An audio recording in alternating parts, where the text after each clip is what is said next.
ഇനി സ്റ്റാർട്ടിംഗ് പോയിന്റിൽ നിന്ന് തുടക്കാൻ പോകുന്ന മത്സരം തെക്കനോടി കെട്ടുവള്ളങ്ങളുടെ ഫൈനൽ മത്സരമാണ്. അതും വനിതകളാണ് തുഴയുന്നത്. 2 വള്ളങ്ങളാണ് പൊതുവെ ഈ മത്സര വള്ളങ്ങളിൽ അല്ലെങ്കിൽ നെഹ്റു ട്രോഫിയിൽ സ്ത്രീകൾ തുഴയുന്നത്. ഒന്ന് തെക്കനോടി തറവള്ളവും 2 തെക്കനോടി കെട്ടുവള്ളമാണ്. 1-ാം ട്രാക്കിലുള്ളത് യങ്സ്റ്റാർ ബോട്ട് ക്ലബ്ബ് തുഴയുന്ന പടിഞ്ഞാറേപ്പറമ്പൻ, അനശ്വര ബോട്ട് ക്ലബ്ബ് തുഴയുന്ന കാട്ടിൽ തെക്കതിലാണ് 2-ാം ട്രാക്കിലുള്ളത്.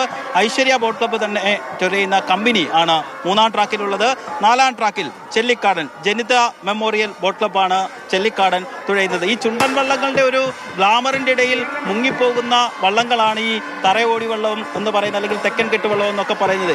ഈ വള്ളങ്ങളൊക്കെ എത്രയോ കാലങ്ങളായി ചെറുതും നെഹ്റു ട്രോഫി അല്ലെങ്കിൽ നെഹ്റു ട്രോഫി പോലെയുള്ള ചെറുതും വലുതുമായ പല മത്സരങ്ങളിൽ പങ്കെടുക്കുകയും പ്രത്യേകിച്ച് അങ്ങ് എറണാകുളം അല്ലെങ്കിൽ കൊടുങ്ങല്ലൂർ തുടങ്ങിയ മേഖലകളിലൊക്കെ ഈ തെക്കനോടി വള്ളമൊക്കെ മത്സരം എന്നൊക്കെ പറയുന്നത് വലിയ മത്സരമാണ്. നോക്കൂ എത്രത്തോളം ആവേശമാണ്. പുരുഷന്മാരെ പോലെ തന്നെ ഞങ്ങൾ ഒട്ടും വിട്ടുകൊടുക്കാൻ തയ്യാറല്ല എന്ന് പറഞ്ഞ് സ്ത്രീകൾ ആഞ്ഞു തുഴയുകയാണ്. ചെറിയ കുട്ടികളുണ്ട്, പ്രായം ചെന്ന സ്ത്രീകളുണ്ട്. അവരൊന്നും എല്ലാവരും ഒരേ ഒരു ആവേശത്തിൽ ഒന്നിച്ച് തുഴയെറിഞ്ഞ് വള്ളം മുന്നോട്ട് കുതിക്കുകയാണ്. നല്ല വേഗതയാണ്. നമുക്ക് ഈ ചുണ്ടൻ വള്ളങ്ങളെക്കാൾ പകുതിയുടെ തുഴച്ചിൽക്കാരേ ഉള്ളൂ.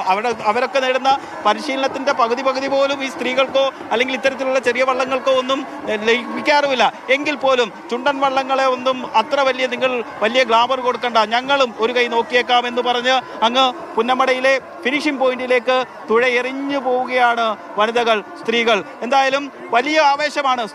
നമുക്ക് ഇരകരകളിൽ നിന്ന് കാണാം ചുണ്ടൻ വള്ളങ്ങൾ വരുന്ന അതേ ആവേശത്തിൽ, അല്ലെങ്കിൽ ഈ കരയിലെ താളം, കരയിൽ നിൽക്കുന്നവരുടെ താളവും അവരുടെ പ്രോത്സാഹനവുമാണ് ഇത്രയേറെ ശാരീരികക്ഷമത വേണ്ടി വരുന്ന, ഇത്രയേറെ ബലം വേണ്ടി വരുന്ന ആ തുഴച്ചിൽക്കാർക്ക് ഒരു ആവേശം, അവർക്ക് ക്ഷീണമറിയാതിരിക്കാൻ, അവർക്ക് അവരുടെ വേഗത കൂടാൻ വേണ്ടി അത്രമേൽ ആരോഗ്യവും അത്രമേൽ ശാരീരികക്ഷമതയും ആവശ്യമാണ് ഈ വള്ളം തുഴയുക എന്നുള്ള, പ്രത്യേകിച്ച് മത്സര വള്ളങ്ങളിൽ പങ്കെടുക്കുക എന്നുള്ളത്. അവർക്ക് സ്ത്രീകൾക്ക് പൊതുവെ നല്ല കയ്യടി നമുക്ക് ഇരുകരകളിൽ നിന്നും ഈ വള്ളംകളി കാണാനെത്തിയിരിക്കുന്ന വള്ളംകളി പ്രേമികൾ കൊടുത്തുകൊണ്ടിരിക്കുകയാണ്. ഏകദേശം ആ സ്ത്രീകൾ തുഴയുന്ന ഓടിവള്ളത്തിന്റെ ആ മത്സരം, ആ ഫൈനൽ മത്സരം ട്രാക്കിന്റെ പകുതി ദൂരത്തോളം പിന്നിട്ട് അങ്ങ് ഫിനിഷിംഗ് പോയിന്റിലേക്ക് പൊയ്ക്കൊണ്ടിരിക്കുകയാണ്. ഈ ഓടിവള്ളത്തിന്റെ മത്സരം കഴിഞ്ഞാൽ ഇനി വെപ്പ് A-B ഗ്രേഡ് മത്സരങ്ങളുടെ ഫൈനൽ മത്സരമാണ് നടക്കുക. അത് കഴിഞ്ഞിട്ട് ഇരുട്ടുകുത്തി A-B ഗ്രേഡ് ഫൈനൽ മത്സരങ്ങൾ നടക്കും. ഇതിനുശേഷമായിരിക്കും ലൂസേഴ്സ് ഫൈനൽ നടക്കുക. ഏറ്റവും അവസാനം നമ്മൾ കാത്തിരിക്കുന്ന 71ാമത് നെഹ്റു ട്രോഫി മത്സരം, 71ാമത് നെഹ്റു ട്രോഫി ആര് നേടിയെടുക്കുമെന്നുള്ള വാശിയേറിയ മത്സരം നടക്കുക. അതിനുശേഷമായിരിക്കും 5 മണിയായിരുന്നു മുൻ നിശ്ചയിച്ച സമയം. എന്തായാലും 5 മണിക്ക് നടക്കില്ല. ഇതേ രീതിയിൽ മറ്റ് വഴക്കുകൾ സ്റ്റാർട്ടിംഗ് പോയിന്റിലും ഫിനിഷിംഗ് പോയിന്റിലും മറ്റ് തർക്കങ്ങളൊന്നും ഉണ്ടായില്ലെങ്കിൽ 5:30 മുൻപായി 5 മണിക്കും 5:30 ഇടയിൽ ഫൈനൽ മത്സരം നടക്കും.